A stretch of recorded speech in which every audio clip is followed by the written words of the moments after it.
principles that have changed my life. If you had to give advice to your younger self, what wisdom would you impart? Hey, the grass ain't always greener on the other side. A person will leave something good just to look for something better, just to end up with something worse. Everything that glitter ain't gold. Gratitude is one of the most overlooked and key principles to your success. Ignore your critics. Everyone has them.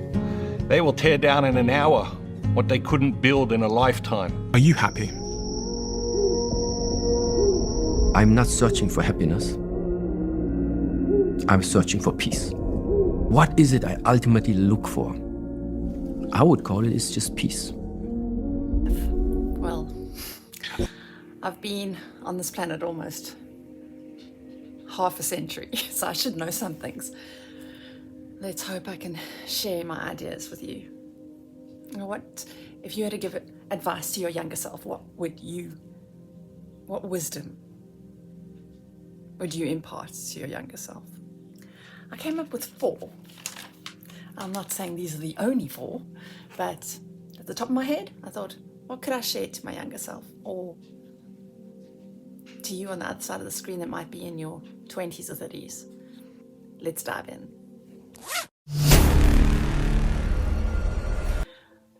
Let's start off with money. That totally sums it up. Buy the coffee. Don't worry about the fact that that cup of coffee is going to cost you so much over 10 or 20 years. Think about how that coffee makes you feel and how it changes your day. Just buy it. In that, here comes a bit of the principles of money that I have always felt in my gut. Don't hoard it. And I'm going to explain to you why. Always keep a reserve of money, a little bit of disposable income for something that brings you joy. Money was never meant to stockpile. My philosophy has always been that money is like a circle. You got to spend it, you got to send it out into the universe for it to come back to you some way. I'm not talking about spending money just on binge drinking every night or on overspending on a cupboard full of clothes because you are battling with certain things in your life and it's a form of medication for your soul to just keep buying and you don't even need the stuff. I'm not talking about that sort of spending of money. I want to dive in a little bit into the philosophy of money in my mind. Let's consider money as an energy source, not just a piece of paper or coins. If energy sits, it stagnates, and in fact you'll have less of it. Consider when you don't exercise for the whole day and you lie in bed. No energy is being spent, but you feel extremely tired. Whereas if you get out of the house and go for a walk, and you come back with so much more energy. So it's the expending of energy that causes more energy. And that's my philosophy behind finances and money. But there's a trick, which I'll explain to you. So if you consider it spiritually, that money is energy. So when you move money around by investing in important things, by creating, it starts to circulate. Money is almost like planting a seed. The more money you put into that venture that you have, the more you will reap down the line. It's all about patience.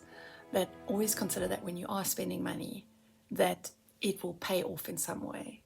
If you're spending money on hordes and hordes of clothes, all that's going to give you in the end is just a pile of clothes. But if you are spending it on beautiful investment pieces that bring you joy and elevate your style, that will accumulate into a space for you, a wardrobe that you're proud of.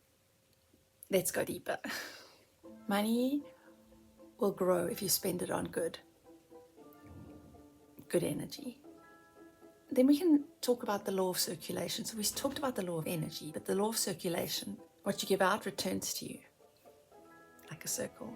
If you give out love, returns to you. If you give out kindness, it returns to you. And the same with money. If you give out money, it's a circle. Spend your money consciously on things that uplift you, things that bring you joy, things that bring others joy, things that align with your purpose.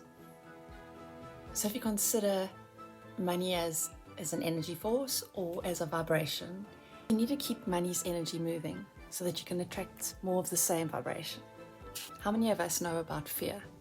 Fear versus flow. When it comes to money, if you hold on to anything, it won't flow.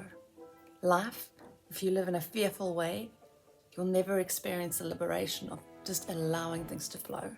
If you're holding on to money, you are then creating a scarcity attitude, and it blocks the very flow that could bring you more. You need to have faith in abundance, and you need to pair it with responsible spending, and that will keep you in alignment with the energetic current. How we treat money often mirrors how we treat the world and how we treat ourselves. If we trust in life, we trust that life is abundant and that it will always bring us what we need, then that is what will follow. You don't need to hold on to anything. Allow it to flow. Just like a river in nature, it flows. If the water is kept in a certain area and allowed to stagnate, it becomes rotten and useless to everybody. You need to consider intentional spending, and I alluded to this before. The key isn't reckless spending, but conscious circulation. When you use money for beauty, education, upskilling, helping others, or experiences that elevate your life, adventures, travel, experiences that will expand you, that will create not only inner worth, but ultimately it will grow you as a person, and that can result in outer worth.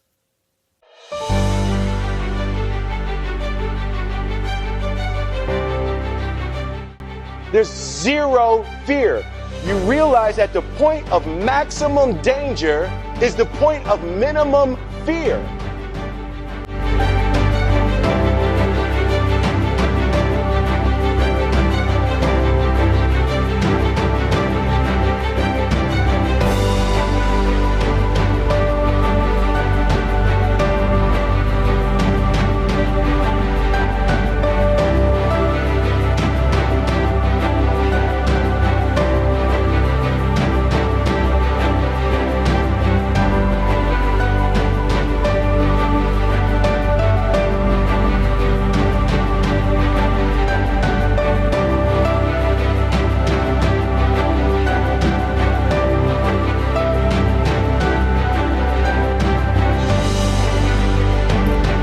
Isn't life about living? And isn't money so often the currency?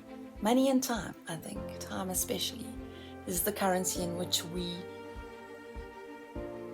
live out our days, and is probably the most valuable.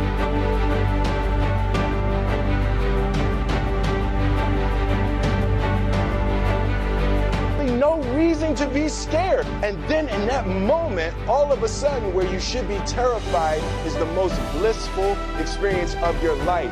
And God placed the best things in life on the other side of fear.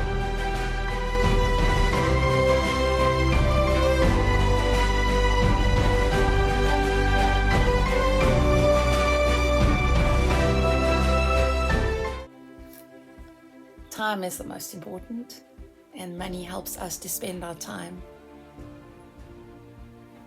in ways that move the soul and move our life experience into a better, more exciting place, and gives us joy. It's often why people that have no work or have no jobs are so depressed. So you need to get yourself in a situation, my little 20-year-old self, where you just have enough money left over at the end of the month to spend on things that bring you joy and elevate you as a human.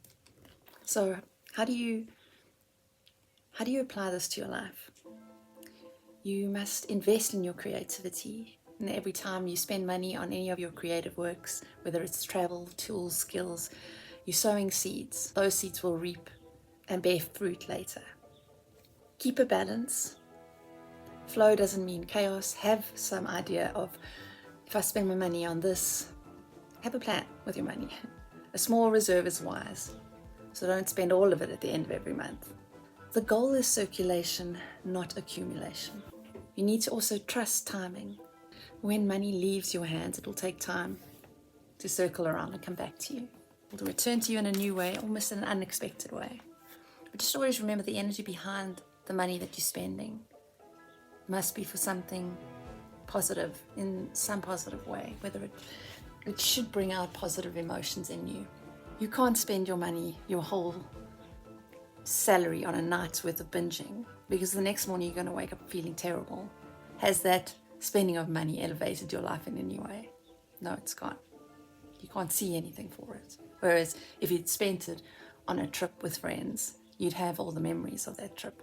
Here comes principle number 2 of something that's changed my life. Have fun. Don't take life so seriously. Feel gratitude for where you are. Stay present. Be selfish.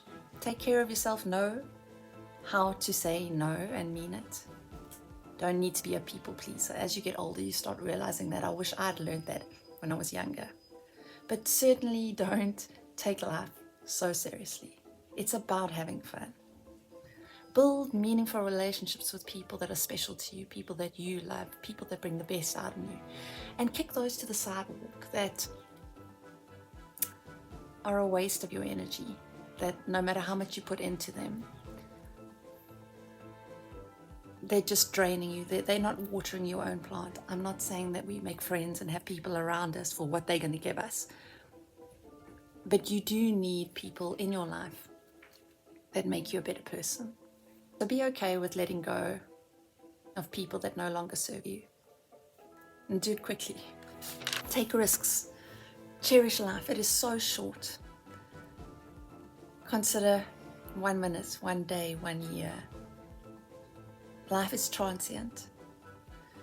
You'll never have this moment again. Embrace it. Principle 3 that changed my life. Be happy. Be immune to pessimism. Because if you continually thinking of the negatives, that's what you're going to bring into your life. It's also part of the flow of energy. Negative energy brings more negative energy. Keep your chin up. Things are going to get difficult sometimes. But look ahead. You can tell yourself today's not a good day, and it is totally fine to have bad days. I'm not always, I think, yes, the way you see me on screen, I am almost always in a positive space because I've learned how to do that. I've learned how to see the silver lining in things. I do not like living in a dark space, in a negative space, so I do everything I can to see the good and see every present moment as a gift and have gratitude for that. You've got to consider that things could be so much worse. I think another aspect of having fun is learning how to deal with stress. Do not allow your life to be wrapped up in anxiety. Anxiety is that you are looking too far ahead. Stay present, stay in this moment. Because maybe in the next moment, you'll be no more. Always consider that whenever you are able to get yourself grounded and present in the moment. Say, if I only had 1 hour left, how would I want to spend that 1 hour? Have low expectations of others and rather have higher expectations for yourself and the things that you can control. So always keep a healthy perspective on life. When things are tough, it is what it is, but also know that life is like a wave. You're going to have tough moments and then you will go up. Life will never just stay tough. It will improve. It's the nature of growth. Chill out and don't take life so seriously. The fourth and last principle that I have realized that is so important in my life is to remember that the grass isn't always green on the other side. Hey, the grass ain't always greener on the other side. A person will leave something good just to look for something better, just to end up with something worse. Everything that glitter ain't gold. Stop always looking for the next big thing. Rather invest in where you are. You can always look ahead. You can always plan for a better space, better job, better use of your time. You can plan ahead for that. But at the same time, where you are right now, invest in that fully. The grass is greener where you water it. Hey, kitty. Oh. Don't compare yourself to others. Ignore your critics. Everyone has them. They will tear down in an hour what they couldn't build in a lifetime. But life eventually puts all critics in their place. With time, critics become remote and unimportant. The people who love you don't care about what your critics care about. They care about you as a human being. Your critics, they don't see you as a human being. They have dehumanized you. They see something in you that unsettles something in them. So they have to decide, attack you or investigate their own dark mystery. And it is the unseen moments of our lives that define us. Now, I'm not saying if you are unhappy that you shouldn't make a change. Yes, be present and do the best you can in the space you're in, but don't be complacent. Enjoy where you are right now and then pivot later on into a space that is healthier for you. Surrender to what is. Nothing good is going to come of forcing something. Place your time and energy into your existing situation. And how can you do that? By staying curious, asking questions, and be proud of where you are and do the best you can in that space. There's a difference between listening to your gut and making important decisions about where you are and the important changes that you'd like for your future, and working on enhancing the space you're in right now. So those are my life principles that I have crafted and elevated throughout my 20s and 30s. Form your own value system. When you're in your 20s, you're still exploring and working out who and what you are and how to navigate this life. It's not easy. But look for older mentors, people that can just say, you know what, it's okay where you are right now. Everything's going to be okay. You don't need it all worked out right now. Certain things are non-negotiables in your life. You are important. Your state of mind is important. Walk away from situations and people within reason that are not good for you as a person in the long term. But at the same time, where you are right now is important. It is significant. You might not understand it, but you are where you are meant to be right now. So invest and make the most of it. Be the best you can be in the space you're in, and then look ahead to the changes you want to make to move yourself forward. Maybe you can put in the comments some of your own principles that have helped you in your life and advice for the younger audience that might be watching this video. Until next time. There's zero fear. You realize that the point of maximum danger is the point of minimum fear.